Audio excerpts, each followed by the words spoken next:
Hi, how's everybody doing? It's Paul from Magpie 24/7 back again, and of course it's Friday, press conference Friday. Eddie Howe has been speaking to the media ahead of the clash at St James's Park tomorrow between Newcastle United and Wolves. Yeah, it seems an easy one, doesn't it, on paper? It seems an easy one. However, despite the fact that Eddie has got a fantastic record against Wolves, especially at home, undefeated so far in the games as Newcastle United manager, it is worth remembering that last season, cast your mind back to your West Hams of the world, those sort of games, games that appear to be give me's, easy three pointers. It doesn't always work that way, so we certainly can't count our chickens before the hatch. But it has felt, I mean, first of all, it's felt like a fucking eternity, hasn't it, over this international break? And we'll get on to international football in a little bit, but thank goodness it's over. There's an anticipation, there is a buzz about this game. Looking forward to it. What, 7 games in 23 days or something like that? But it's obviously this one coming up against Wolves, and then after that, at home on Thursday to Barcelona. Fuck me, what a fixture! It's the fixture I wanted. So we've got it, and fingers crossed that I don't look back and regret that. When it comes to Thursday evening, Friday morning. But these are the games you want to be involved at the top end. Fighting it out, slugging it out with the biggest and the best teams. You don't want to be a team who's, getting relegated, who's been in League One. You don't want all of that, baggage and crap and, just fighting to stay up. I'd much rather be fighting at the top end where the pressure is, where the excitement is, where the drama is, where it's all to be at. And Newcastle United are certainly there with balls deep in the big time now. And talking about the big time, we spent a lot of money. We've broken the club's transfer record, haven't we, over this window? And a lot of talk was about strikers today, both ones who are here now, able to contribute. And of course, the little ratty Swedish type strikers who pissed off to Liverpool.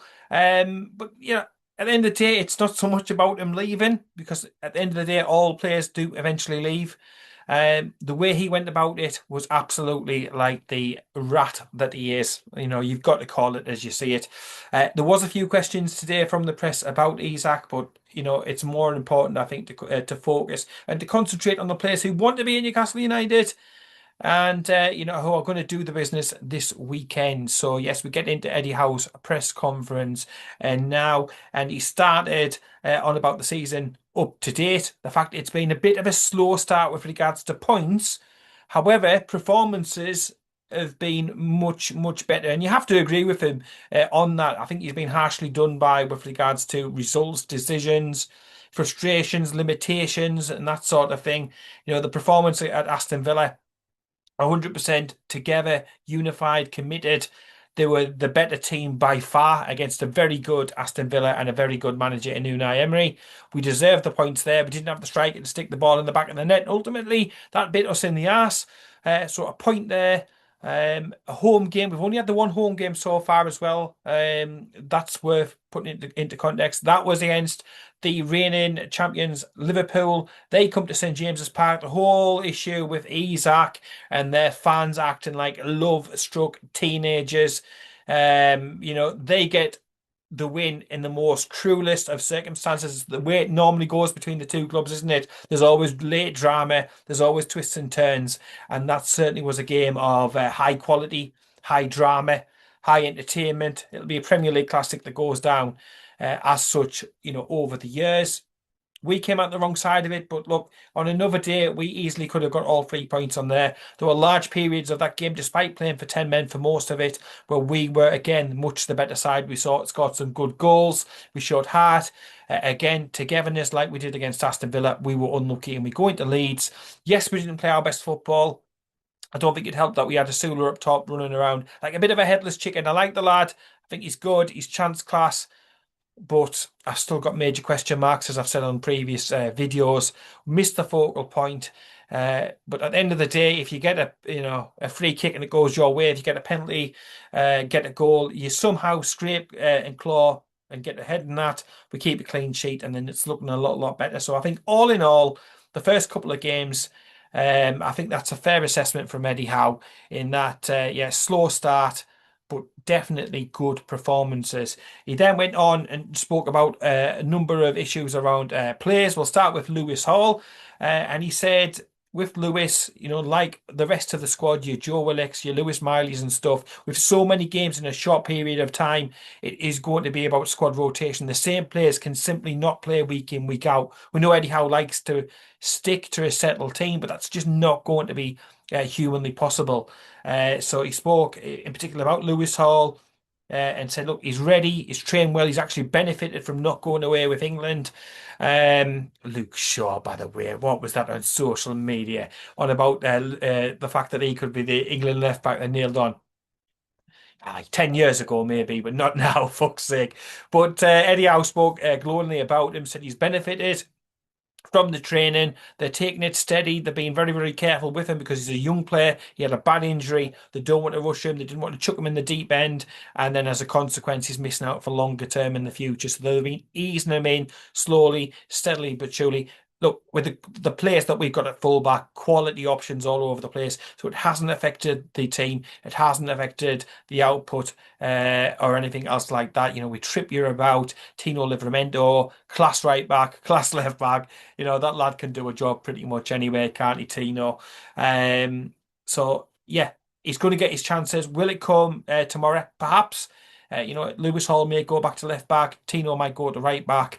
We might keep the experience of Kieran Trippier back for the Barcelona game. There's options. We have not even touched there on the likes of Emil Kraft, who we've also got to be able to go in there. Maybe Dan Burn, who can still do a job at left back also. But Lewis Hall, definitely still in the thinking for Eddie Howe. He's fine, he's happy, he's okay. He understands that the club is protecting him and only gradually, putting him back in.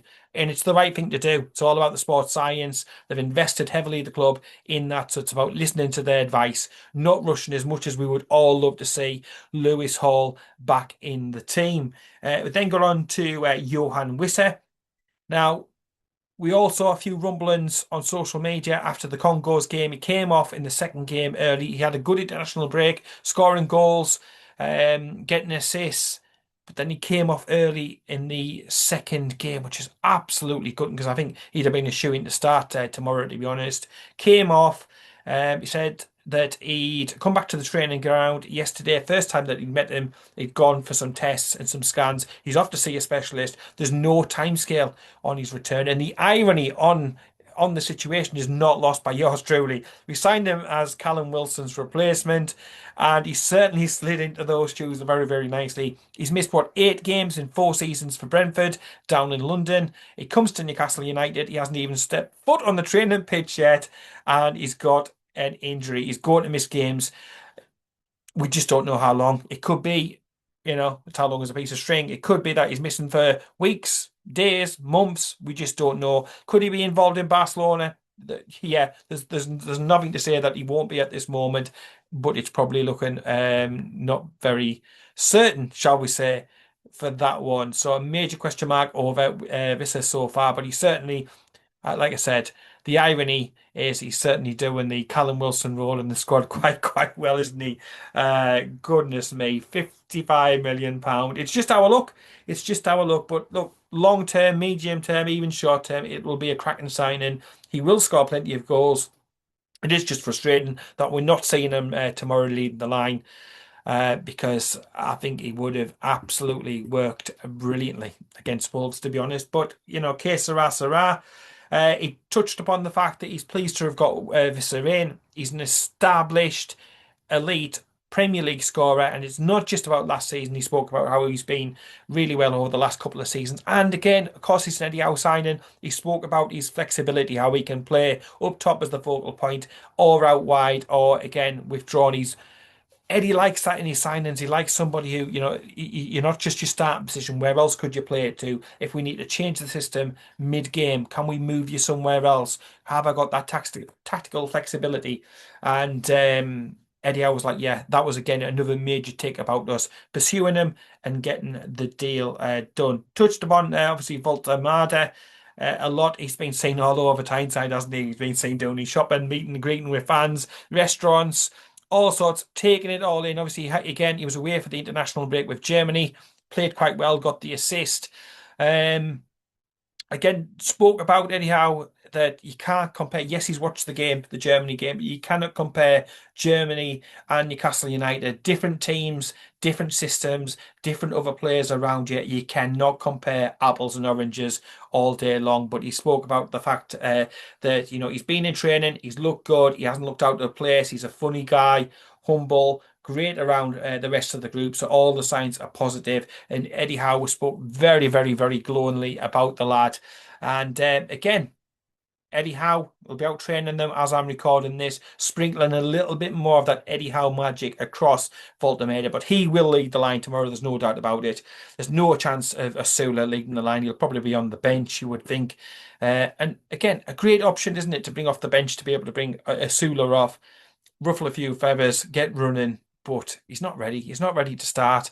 And I think the fact that we were almost ready to loan him or to sell him with a buyback clause out in the transfer window tells you everything that you need to know. Personally, from what I've seen, from my viewpoint at St James's Park, he's just not quite up to the mark yet. He was a £15 million punt in the market when we were scratching around and struggling for budget. A bit of a project player, and it just hasn't worked at the end of the day. They then got on to obviously David Hopkinson. We finally made the appointment. It's been 51 weeks since Darren Eales came out and spoke about his health, said that the club would be looking for his successor, and all of that. And yeah, I mean, he's done a tremendous job. Eales has been absolutely brilliant.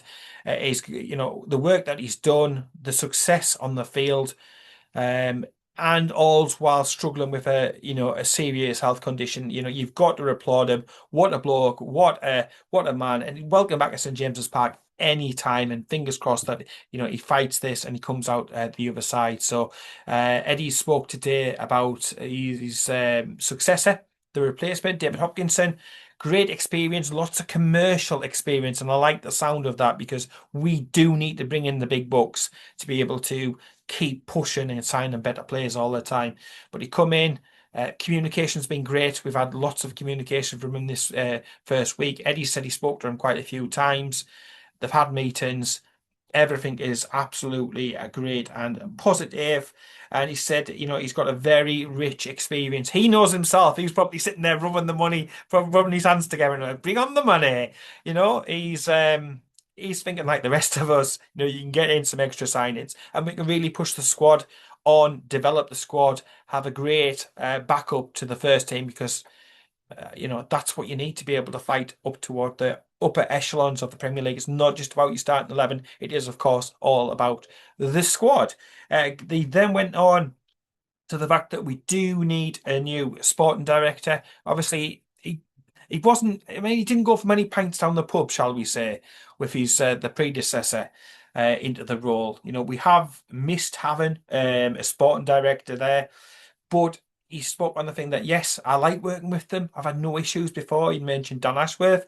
He mentioned about down at Bournemouth. No problems with that. Didn't really mention the person who's just left, Mitchell. But he said, look, we do need somebody in the role. It has created its own issues and problems over the summer, and it's clear for all to see what those exactly are. But we need it to be the right appointment. Lots of talk, obviously, about signing a Wilson. Not that one, but Ross from down at Nottingham Forest. He wanted to spend the summer, rightfully doing the right thing at Nottingham Forest, and then a decision will be made. According to all speculation, he is going to be the man who's going to be coming through the door, and that'll be probably sorted very, very shortly. And it would be welcome because, again, we need to be planning. We need to be looking forward. We need to be not just bringing the deals in, but lining up the players for future windows, checking people out who would come in to replace, if we lost a first teamer or somebody moved on, like the Isaac situation in the future, we'd have a list of other players, somebody with the finger on the pulse and be able just to move that little bit more quickly and perhaps do more than one deal at a time because over the summer, it's been so slow. The recruitment's been fantastic. It has to be said. It's been a good summer. It would be 10 out of 10 if it wasn't for the whole Isaac fiasco in Circus. but it has been a good window. It's just it's taken its time. We've missed out on targets as a result of that one.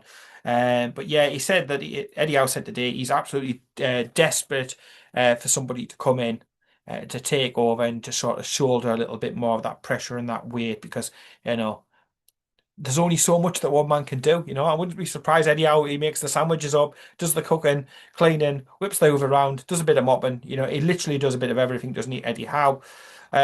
He spoke about the transfer window being over as well. He said there's no more grey areas now. The transfer window has ended. I think he sounded a bit like a relief man. He looked like a weight had been taken off his shoulders and everything. And he said, now it's all about the collective. It's all about the players over here. Uh, you know, Players who don't want to be here, see you later. Exit door somewhere over there. Sling your hook. You're not welcome. So he just spoke about moving on. He knows what he's got to work with now, at least through till January, and that is a bit of a relief. He also touched upon the Jamal Lascelles situation. He didn't commit to anything and said, "Oh, he's definitely staying." But he was like, "I'm pretty much sure that everybody we've got here, I want to keep, and I will be keeping through at least through till January." I don't know how to feel. At the end of the day, I think obviously Lascelles deserves the respect to be able to go and play somewhere, be a starting defender. But he's a great option to be able to have, a great leader, a great lad to have around the dressing room. And I can understand why Eddie Howe wants to keep him. A loan to Turkey, how much are they going to be paying off his wages? If we're going to be loaning somebody out, and I've had this argument before, that if we do loan somebody out, yeah, loan him, but they should be paying the entire wages. But we've got a few out on loan at the moment, and it should really, if we're paying the wages, it should only really be youngsters. If somebody wants to go out like a Matt Target as a prime example, then the wages should be getting paid for by the club who's actually getting the players, or there should be so much of it written off by the player. We're not a charity case at the end of the day. We can't support and help everybody else out, and we want as many different options for Eddie Howe to be able to do the job as is humanly possible. Yeah, and then he's just got onto the squad depth, and again, just expanding a little bit more upon what we said before. There was so much said, I've just got a few bullet points. It's not like me normally to have these down, normally just how I feel. But he said he loves the squad depth. He feels that there's quality and there's options throughout, and there is. He's balancing the squad out, so we haven't got, 6, 7 goalkeepers, but then we haven't got enough centre backs or enough full backs. You need at least two for each position. And I think that's what he's trying to get to. Plus, obviously, a talented bunch of youngsters pushing to get through into the squad as well, the likes of your Alex Murphys, for example. But yeah, he said the depth's great, the competition's fantastic, there's players pushing each other, and it's all done in the right spirit. There's no like people getting down because they're not in the squad. It's all just about healthy competition, respect, and knowing that everybody will get their chance and opportunities over the season, with games coming as thick as a Mackem. They're coming thick and fast. Maybe Mackems aren't too fast, but yeah, you get my point. There's plenty of games, there's plenty of opportunities for all of these players to be able to play. Speaking of which, Bruno was mentioned as well. Bruno, will he start tomorrow? It's a big question mark. Obviously, he played in the 2 international games for Brazil, scored in one of them. Um, Looked really, really good. They then went to play, I think it was Bolivia in the second game away. Qualification already sorted for Brazil. They rotated everybody apart from Alisson at Liverpool and, of course, Bruno at Newcastle United. So they're playing at altitude. It's not great. I saw pictures of players with oxygen masks and stuff afterwards. Bruno actually gave away a penalty. It was never a spot kick in my book. Like, I'm watching it. And I'm like, oh, referee, you've had an absolute howler there. But yeah, Bruno technically gave away a penalty. And, Eddie Howe touched upon the fact he's come back and he's, the sports science, the doctors, the coaches, Bruno, everybody will make a decision around about is he in a condition enough to be able to start in the Premier League, or does he need to miss this one out, especially with Barcelona just right around the corner. You've got to be so careful managing these players. They're worth so much. There's no point taking a sports car out, not knowing how to drive it, and then clipping it on a curb or bashing it into something and scraping it and doing damage, and then that being missing for a while. And it's the same for Bruno. We have to be careful with him. Yes, he wants to play every game. Yes, he normally does play every game. But the likes of Willock, the likes of Miley, have to be ready to seize opportunities. No Ramsey when I'm mentioning that. And that's because the knock that he received at Ellen Road against Leeds is going to keep him out till the next international break. So around about a month of action missing. And that's what, 7 games that he's going to be missing. It's a bit of a kick in the gonads, to be honest. Um, Gutted for the lad because I thought when he came on, he's looked bright, energetic, hungry, wanting to do well. And it's always difficult coming to a new club, getting injured. Um, it takes away a bit of the momentum. It puts extra pressure on when they come back. Far from ideal, but look, again, short, medium, long term, it's going to be a great signing. He can play out wide left. He can play in the middle three as well. I think in games where we're at home against opposition who we're going to sit deep, a la Wolves, a Jacob Ramsey in Newcastle United midfield, he's just going to get forward that little bit more and hopefully disrupt the defence where your Joe Linton's a little bit further back. And different type of players, but I think in different circumstances, different games demand different things. And I think Jacob Ramsey in a game like tomorrow could have been an absolute huge match winner. It could have been a huge, contributor to the performance tomorrow. So he's a miss, no doubt about it. But you wouldn't want him to get too down because, yeah, quality will come through and we'll see the best of him, no doubt about it. Again, I'll touch on the Isaac thing now because again, I don't want to spend too much time with it. I'm sick and tired of Isaac this, Isaac that. Scousers in the comments, e-Scousers in the comments, all loved in. They're still there weeks after the transfer's gone through and trying to dick measure or something like that. Oh, mine's bigger than yours. It's not the size, it's how you use it at the end of the day, ladies and gentlemen. So it's like sick of Scousers. I really am. I used to think that Evertonians were bad. I used to think that Arsenal fans were bad. But boy, oh boy, Liverpool supporters take the absolute biscuit in the annoyance levels, and I cannot wait until we pull them, probably in the FA Cup.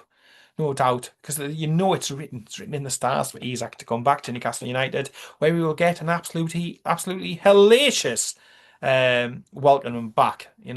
Everything else forgot because of the way that he conducted himself. And speaking of which, Eddie Howe spoke about that and said, look, at the end of the day, we helped him.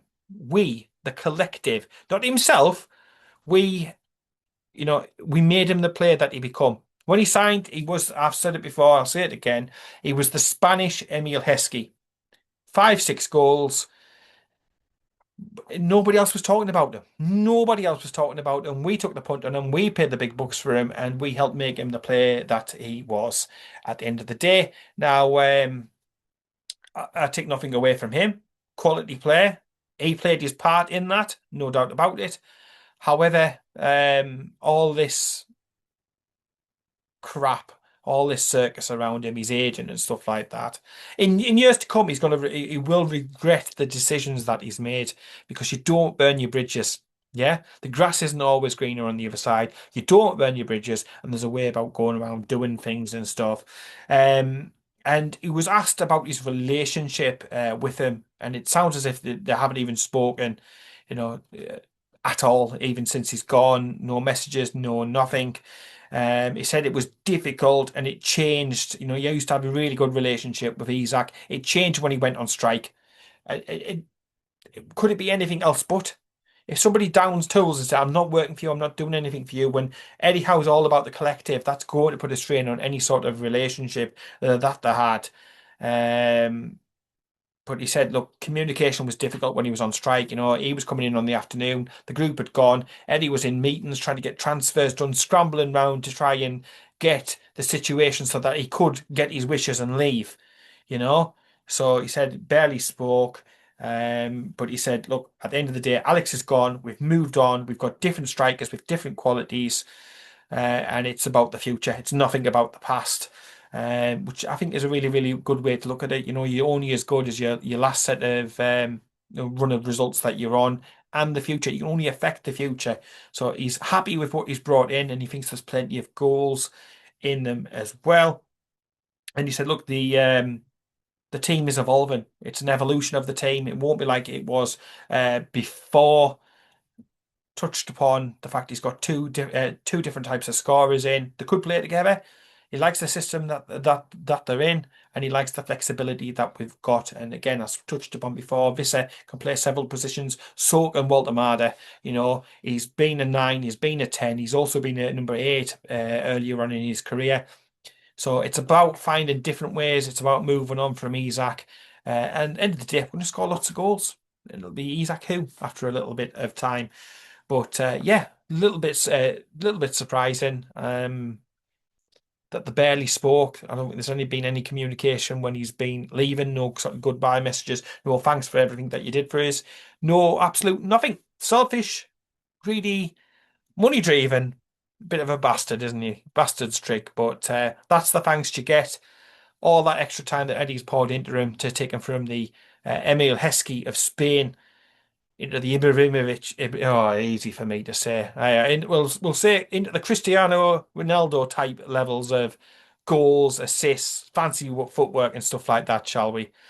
But I suppose it's just the way it's modern football, isn't it? There's no loyalty anymore. The only thing's loyal to any football club these days is the fans. They're the only constant, I suppose, at the end of the day.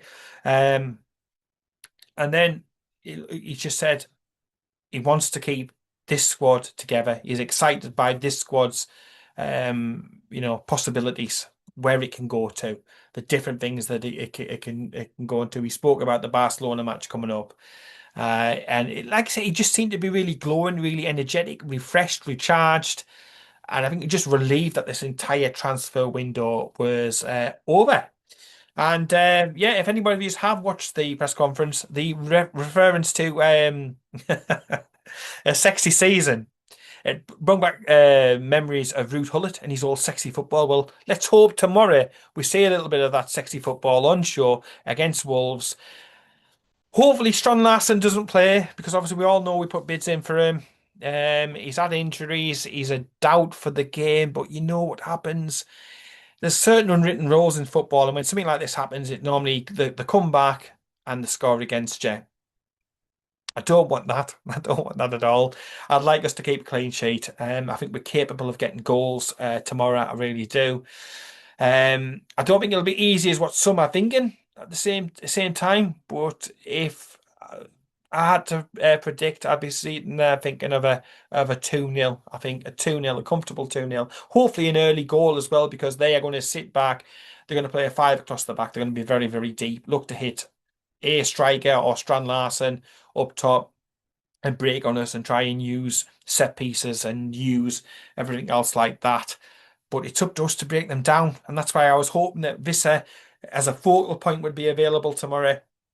And possibly Voltemade to be in midfield, floating, Ramsey in that midfield, floating around to try and open up space, get their players to come out. We're not going to have that. It's going to be Voltemade up top, you would expect. And then it's up to the rest of the midfielders to get up and close around him. And Eddie Howe touched upon that and said, look, he watched the German game and perhaps they didn't get the support around Voltemade as they should have done. And that will be our challenge to get players around him so he can play those little balls in, the little, slide rule type passes through to bring other players in. We've got to get people close to him. We've got to get people around him. He's being thrown in at the deep end, which he's more than capable of doing. But obviously, ideally, I think Eddie would have liked to bring him in slowly, softly, and not literally have to go to him straight away. When you look at how, say, Bruno was integrated in, I think that was the plan. That was the blueprint. But needs must. We don't know. The Visser situation may clear up in the next couple of days. We may get positive news back from the doctors, the specialists. Of course, it's Newcastle United, so we'll probably find out that he's out for 6 months. But it's just the way, isn't it? The Newcastle United way is the difficult way. We never do things by halves, never do things the easy way. And that's just the way that it is. And I think that's pretty much the main gist of what the press conference was on about. He knows who he's got to work with now. He's happy with it. There's great balance. The transfer window went absolutely fantastically. We have to get used to buying and selling players. That is just the nature of the beast under the new regulations and everything else, all this PSR bollocks and stuff. Yeah, because we're not a Chelsea or a Manchester City, and we can't just cook the books and make up this, that. No, we can't do any of that, unfortunately. But look, the future is bright. The future is not orange, although orange trim's very nice on this shirt. New shirt ready for the match tomorrow. And look, it's all about it's all about getting the 3 points. It doesn't matter whether it's 1-0, it goes in on somebody's ass. It's a penalty that we get and we convert. I really do not care. All I want to see is 3 points on the board for Newcastle United for a win tomorrow. And then I think everybody's looking really positively. It's been a good transfer window. Yes, we've got a few injuries, but we know we've got a good squad coming back. Um, and then again, you look at the context of the results at the beginning of the seasons and performance at the beginning of the season, and you start to think, look, this team can go places, it can do stuff. And you start to look forward with even that little bit more excitement to the Barcelona game that is coming up at St James's Park, where the new media suite will get used, I'd imagine, for one of the first times as well. Literally, Champions League football back, VIP visitors, and we're getting all the work done, improvements everywhere that you look. And that's pretty much it on the footballing side. I will just touch upon the fact last night as well, Craig Hope absolutely put a plethora of information out, and I'm sure that you've all seen that and digested that by now. But club badge, obviously it stays for this season, it's going to stay for the next season as well. The design can't be done, the consultation with the fans can't be done in time for the new shirts for next season to be sorted. And there's also Premier League requirements about club badges and stuff like that. So not next season, it's going to be the season afterwards. Training ground, we are getting, I think, more and more positive whispers and noises about the training ground. It turns out that we put a bid in for a site, but it wasn't enough for it. It was going to cost too much money to be able to get the land to start building and start the planning application for a training ground. So we've been told by Craig that there may well be an update coming in the autumn time about that, and we are looking at two more sites. I think one at Gosford Park, one at Ponteland Way or something like that. So positive, because that is it's a needs must. It's another way to be able to attract players in. I know we've spent on the current site, but we need to do much more, because it's going to take a couple of years to be able to get the planning, to get it built, and to get the players integrated and the academy side and everything else over to there. So positive noises finally about the training ground. Hopefully something gets fed out to us fans very, very shortly. And with regards to the stadium, um, obviously all the talk earlier in the year was an update early 2025, non-specific, but early 2025. We're now approaching, or we're in autumn, don't know the exact dates, but we're there or thereabouts. Summer's gone, put it that way. It's bloody pissing it down. But the stadium situation, no decision has been made yet. Our chairman discussed it on his most recent trip over, but they wanted to get David Hopkinson through the door. They want to get all the ducks in a row. They want to be 1,000% sure that whatever they decide, there's no hidden complications that stops us doing that. So they want to be literally iron cast guarantees before it's announced to the fans, and then we start on that process. Will we stay? Will we go? Craig Hope thinks that the favourite decision is to build a brand new stadium, probably next door in Leazes Park. But then again, I've heard rumours and murmurings about St James's Park, the Gallagher end, being extended and pushing the attendance up that way. So it just depends who you listen to, who you trust, that sort of thing. But the top bottom of it is no decision made yet. David Hopkinson touched upon it and spoke about it a little bit in his welcome video on NUFC TV.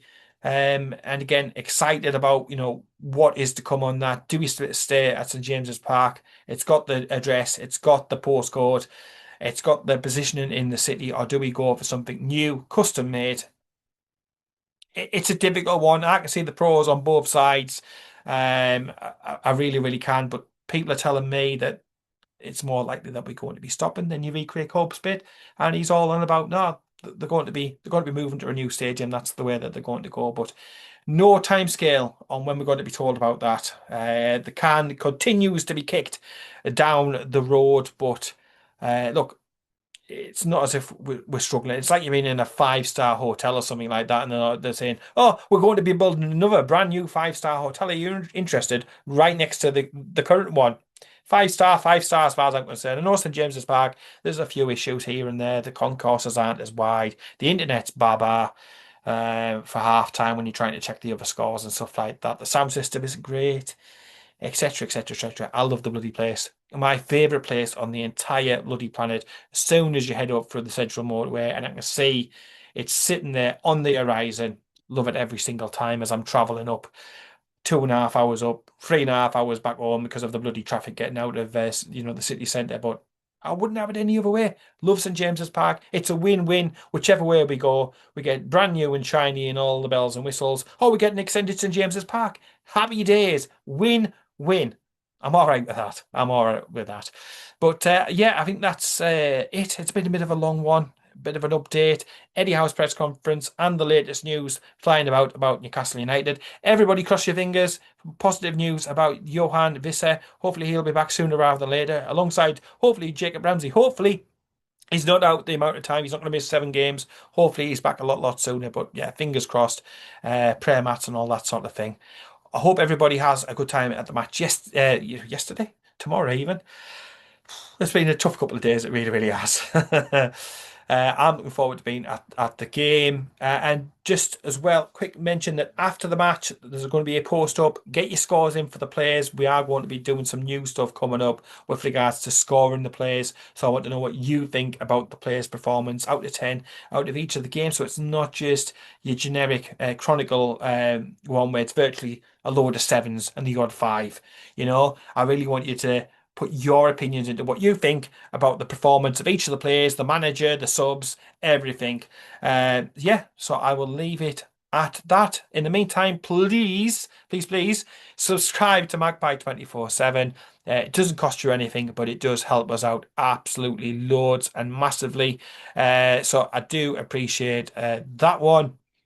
I'll be back after the game with a video, my reactions, my thoughts and experiences, and a bit of a vlog. Do some footage from around the stadium inside for those of you who are living a little bit further away and can't get in, just to give you a little bit of a flavour and a sample of the atmosphere for the Wolves game. So yes, so subscribe to Magpie 24/7. Follow all of our social media channels, Magpie Ultras as well, and our friends at the Magnificent Mags as well. I would appreciate that. And in the meantime, take care, keep it Toon, and I'll speak to you later.